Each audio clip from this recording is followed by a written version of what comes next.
अस्सलाम वालेकुम dear students. आज के लेक्चर में हम बात करेंगे about electron cyclotron. Students, last lecture में हमने साइक्लोट्रॉन को डिस्कस कर लिया था कि साइक्लोट्रॉन क्या होता है। ठीक है, अब इसकी कुछ टाइप्स हैं। एक होती है हमारे पास इलेक्ट्रॉन साइक्लोट्रॉन, एक होता है प्रोटॉन साइक्लोट्रॉन और एक होता है बीटाट्रॉन। इन्हीं अब तीन टाइप्स को हमने वन बाय वन करके तीन लेक्चर्स में डिस्कस करना है।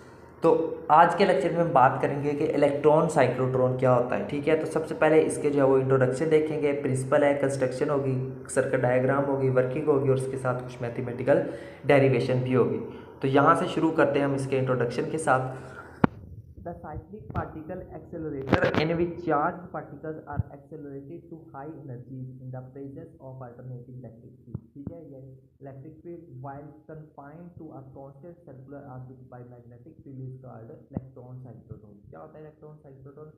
The cyclic particle accelerator basically हमारे पास ये क्या है, एक साइक्लिक पार्टिकल एक्सेलरेटर होता है जो काम क्या करता है, in which charge particles are accelerated to high energy. ठीक है, जिसमें जो चार्ज पार्टिकल्स को एक्सेलरेट किया जाता है टू हाई एनर्जी, इसमें किया जाता है in the presence of alternating electric field, किसी भी अल्टरनेटिंग इलेक्ट्रिक फील्ड की मौजूदगी में, वाइल जबकि confined to a constant circular orbit by magnetic field. जबकि इसमें जो मैग्नेटिक फील्ड है वो उसको जब सर्कुलर ऑर्बिट में क्या करती है, इसको कांस्टेंट सर्कुलर ऑर्बिट में कन्फाइंड करके मूव करवाती है। इसको क्या कहते हैं, साइक्लोट्रॉन कहते हैं इसको। ठीक है, सो उसके बाद है इसका प्रिंसिपल, उसको देखते हैं। Its principle is the combination of principle of betatron, cyclotron and phase stability. Electron cyclotron का जो प्रिंसिपल है वो कम्बिनेशन होता है हमारे पास बीटाट्रॉन का, साइक्लोट्रॉन का और फेज स्टेबिलिटी। ठीक है, the resonance is maintained not by varying the frequency of radio frequency field.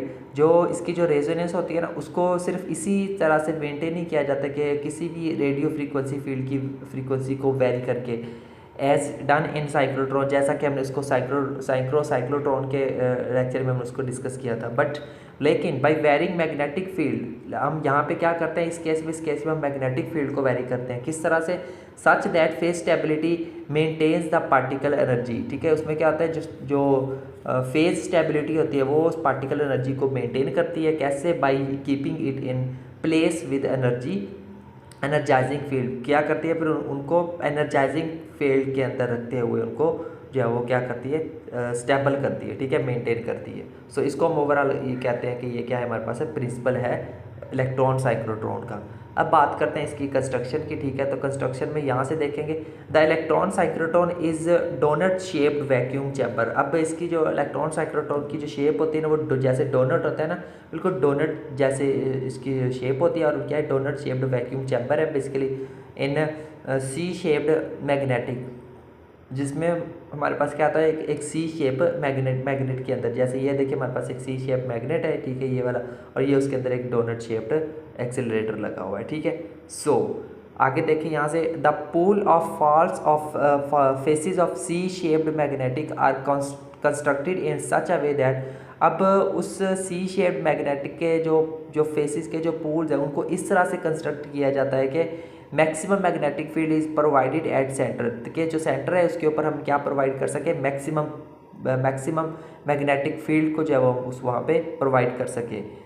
It is called magnetic focusing, इसको हम कहते हैं मैग्नेटिक फोकसिंग का नाम देते हैं। ठीक है, the magnetic chamber is coated with silver. जो मैग्नेटिक चैम्बर होता है उसको उसकी कोटिंग की जाती है सिल्वर के साथ, फ्रॉम इनसाइड टू अंदर वाली साइड से, to avoid any hindrance in the operation of cyclotron. ठीक है, ड्यू टू एडी करंट। ठीक है, एडी करंट की वजह से साइक्लोट्रॉन के अंदर किसी भी हाइड्रेस ऑपरेशन के दौरान हाइड्रेस को अवॉइड करने के लिए। ठीक है, जैसा कि आपको जो है वो फिग बी के अंदर दिखाया गया। तो फिग बी हमारे पास क्या है, ये है हमारे पास इसकी फिग बी। ठीक है, इसको आप डिटेल वाइज देख सकते हैं। ठीक है, जैसे ये हमें देखें, ये हमारे पास क्या की हुई है, सिल्वर कोटिंग भी की हुई है।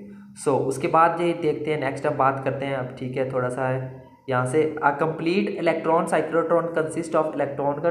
अब जो एक कंप्लीट इलेक्ट्रॉन साइक्लोट्रॉन है वो किस किस चीज़ के ऊपर कंसिस्ट करता है, इलेक्ट्रॉन गन के ऊपर कंसिस्ट करता है, लीनियर एक्सीलेटर, ठीक है, boosting ring, storage ring, beam line और एंड स्टेशन के ऊपर ये क्या करता है, कंसिस्ट करता है। ठीक है, अब देखते हैं इसकी वर्किंग को। ठीक है, कि ये जो पार्ट्स है इसको वर्क कैसे करते हैं। सो वर्किंग में a heated cathode produces free electrons. एक जो हीटेड कैथोड होता है, ठीक है, वो क्या करता है, फ्री इलेक्ट्रॉन्स को प्रोड्यूस करता है, which are pulled through a hole in the end of the gun, जो कि गन के एंड के ऊपर एक होल में से पुल होता है। कैसे? By a radio frequency electric field, एक रेडियो फ्रीक्वेंसी इलेक्ट्रिक फील्ड के जरिए।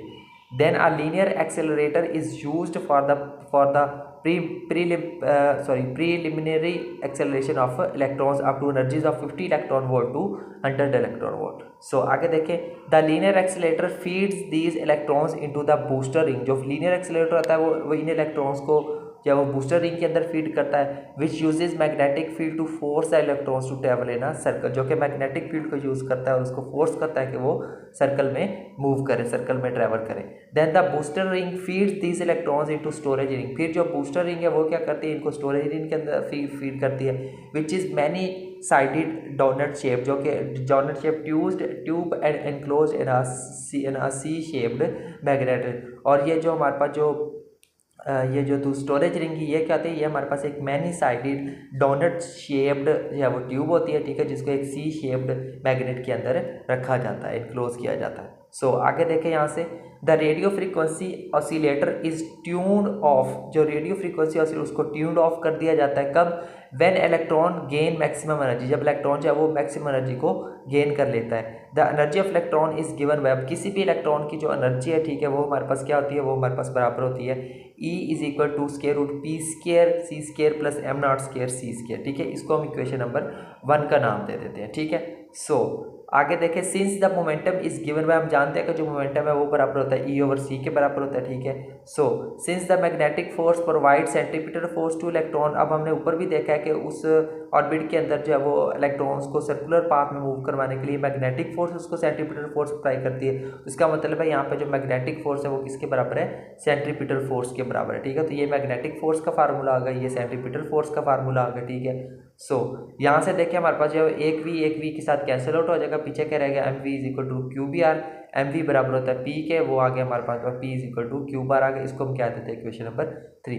भाई कंपेयरिंग इक्वेशन नंबर 2 एंड 3, अब ये हमारे पास इक्वेशन नंबर 2 है, ये इक्वेशन नंबर 3 है, इनको कंपेयर करेंगे। अगर पी के इक्वल है तो इसका मतलब है ई ओवर सी बराबर होगा क्यू बी आर के बराबर होगा, ठीक है। तो इनका कंपैरिजन करके जो हमें इक्वेशन मिलती है वो क्या मिलती है, ये q B r is equal to E over c, और यहाँ से अगर हम ई की वैल्यू निकालें तो वो बराबर आ जाएगी क्यू बी आर सी के बराबर आ, ये आ गई हमारे पास equation number 4। So the frequency of revolution when electrons are at relativistic speed, जब इलेक्ट्रॉन जो है वो रिलेटिविस्टिक स्पीड के साथ मूव करते हैं तो उसकी जो रेवोल्यूशन की जो फ्रीक्वेंसी है वो किसके बराबर होती है, वो बराबर होती है F is equal to 1 over T के बराबर होता है। अब यहाँ पे जो टी है टाइम पीरियड, इसका फार्मूला क्या होता है, 2 पाई ओवर ओमेगा होता है। तो वो यहाँ से उसको रिप्लेस जब करेंगे तो वो बटे का बटा आ जाएगा, तो उसको चेंज कर देंगे, F is equal to omega over 2 pi में आ जाएगा, ठीक है। और यहाँ पे ओमेगा बराबर किसके होता है, सी ओवर आर के बराबर है, यानी कि सी बराबर होता है ना आर ओमेगा, वहाँ से हम ओमेगा की निकाले वैल्यू तो वो आ जाती है सी ओवर आर। तो इस मेगा की जगह पर सी ओवर आर पुट कर, एफ किसके बराबर आ जाएगा, सी ओवर 2 पाई आर के बराबर आ जाएगा। इसको हम इक्वेशन नंबर 5 क्या देते हैं और इसी के साथ इसको वाइंड अप करते हैं। Hence the electron cyclotron is high energy accelerating machine, और इस तरह से हमें पता चलता है कि जो इलेक्ट्रॉन साइक्लोट्रॉन है वो हमारे पास एक हाई एनर्जी एक्सेलरेटिंग मशीन है। While cyclotron and betatron are low energy accelerating में, जबकि जो साइक्लोट्रॉन और बीटाट्रॉन होती है वो क्या होती है, लो एनर्जी एक्सेलरेटिंग मशीन होती है। साइक्लोट्रॉन आप पढ़ चुके हैं, बीटाट्रॉन अभी आपने पढ़ना है, ठीक है। तो बस यही था स्टूडेंट्स हमारा आज का लेक्चर, ठीक है, जिसके अंदर हमने जो है वो इलेक्ट्रॉन साइक्लोट्रॉन को डिस्कस किया, बड़ा डीपली डिस्कस किया है, उसकी मैथमेटिकल डेरिवेशन, उसकी वर्किंग, उसके पार्ट्स, उसकी सर्किट डायग्राम्स, ठीक है, उसकी कंस्ट्रक्शन और प्रिंसिपल, और सबसे पहले इंट्रोडक्शन हमने डिस्कस किया था। तो बस यही था स्टूडेंट्स हमारा आज का लेक्चर। मिलते हैं नेक्स्ट लेक्चर में प्रोटॉन साइक्लोट्रॉन के साथ, साइक्लोट्रॉन की जो सेकेंड टाइप है। तब तक के लिए टेक केयर एंड अल्लाह हाफिज़।